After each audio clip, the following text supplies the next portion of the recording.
మీద చెయ్యి వేసి బొట్టు పెట్టినా, తాళి బొట్టు మెడను కట్టి బొట్టు పెట్టినా, తల మీద చెయ్యి వేసి బొట్టు పెట్టినా, తాళి బొట్టు మెడను కట్టి బొట్టు పెట్టినా, సన్ని కళ్ళు తొక్కినా సప్త పదులు మెట్టినా, సన్ని కళ్ళు తొక్కినా సప్త పదులు మెట్టినా, మనసు మనసు కలపడమే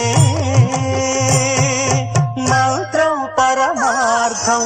శ్రీరస్తు శుభమస్తు, శ్రీరస్తు శుభమస్తు. శ్రీకారం చుట్టుకుంది పెళ్లి పుస్తకం, ఇక ఆకారం దాచుతుంది కొత్త జీవితం.